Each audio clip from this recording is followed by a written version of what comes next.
This fool has got a worldview that is full of problems and contradictions and cannot comport with all sorts of things that the fool says and does.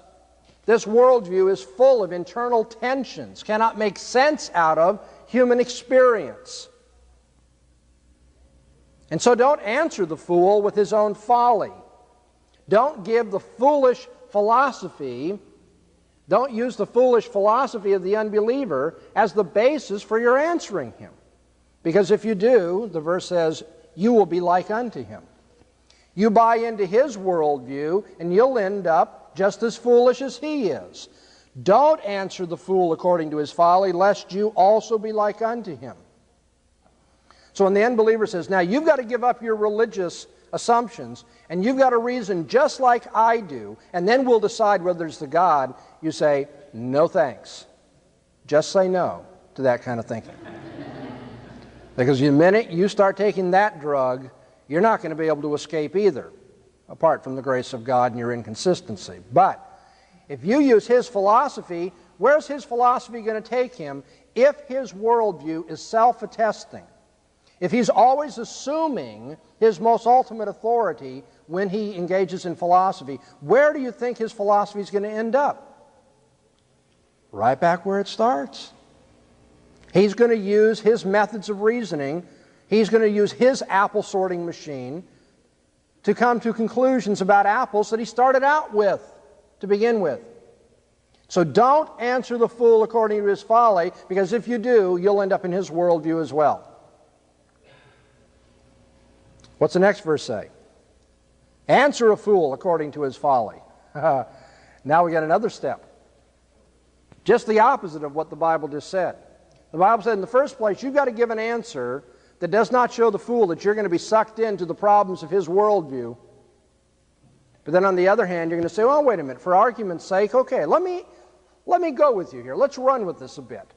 Let's take your foolish, of course you don't want to call it a foolish philosophy if you want him to have another cup of coffee and keep talking.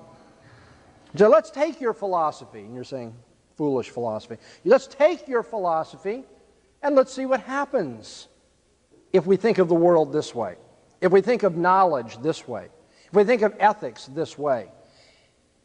Answer a fool according to his folly, lest he be wise in his own conceit. Lest he think he's got wisdom, lest he think conceitedly that he is able to find out anything about reality given his philosophy. Show him where his philosophy takes him. And so you have two things you want to do. And this is not a four spiritual laws approach to apologetics. I don't mean it has to be step one, step two. You may do a little bit of step one and a little bit of step two, and then do a little bit more step one, a little bit of step two. You may start with step two instead of step one. I'm not trying to give you a prepackaged, factory-produced approach to apologetics. But you do know that these are the things you want to accomplish in one way or another in your conversation. The conversation may go over a number of days, a number of months, maybe even years. It may take place all in 10 minutes while you're sitting in an airport. I don't know what the circumstance will be. But this is what you should be trying to achieve in all of your apologetical encounters. You want to show that your worldview makes sense of human experience, and the unbeliever's does not. And so I'm sitting in the airport and I strike up a conversation with somebody, and I find out that this person is really upset about child abuse. And I also find out that this person thinks that religion is a bunch of malarkey and it's a bunch of superstition. Now, what do I want to do when I'm talking to this person? As much as I can in the providence of God, as time allows and opportunity is there, what I want to do is I'm going to say, you know, I don't believe in child abuse either. I think it's horrible. And I can make sense of that, given my view of reality, given my view of God and man's place in the universe and what God has called us to do, given my outlook on life, what we're saying about child abuse being wrong makes a whole lot of sense. But you know what? On your worldview, I don't see why that makes sense at all. Given your anti-religious worldview, your materialistic, atheistic worldview, why shouldn't some people take advantage of other people. The fact that they're bigger and others are smaller really doesn't mean anything in an atheistic worldview. See, what I have done is I've, on the one hand, not answered the fool according to his folly, lest I end up not having anything to say at the end and being just as foolish. But on the other hand, saying, well, now let's think about this. Where would your worldview take you? Given your worldview, you couldn't even make sense of what we were talking about, namely child abuse being immoral.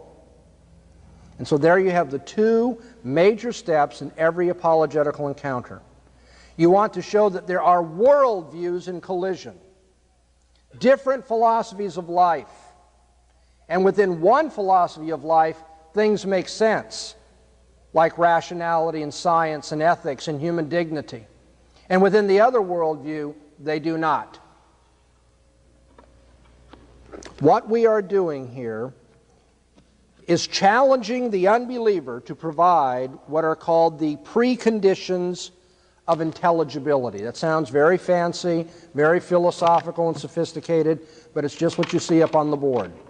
We are challenging the unbeliever to provide the preconditions, the worldview, that will make anything in human experience intelligible. And our argument is simply this. If you don't follow the Christian worldview, you can't make sense out of anything. That is to say, every contrary point of view is impossible, philosophically speaking. Every point of view contrary to Christianity is impossible because it doesn't make sense out of human experience or belief. It cannot make intelligible anything in human experience. We see this kind of apologetical challenge in the words of the Apostle Paul in 1 Corinthians 1, verse 20, which is something I think of the theme of Christian apologetics. Paul says, "Where is the wise? Where is the scribe? Where is the disputer of this world? Hath not God made foolish the wisdom of this world?" When we deal with unbelievers, we may not want to say, you're a fool and that's your problem. Disengage in what will be taken as name-calling. But we want to demonstrate the foolishness of their philosophy. And our challenge is, where is the debater of this age? The disputer of this age? Where is the philosopher who, following non-Christian standards, can make sense out of anything? Can make sense out of rationality? Can make sense out of morality? Can make sense out of self-awareness? Can make sense out of science, can make sense out of human dignity. Where is the philosophy that does this? It doesn't exist.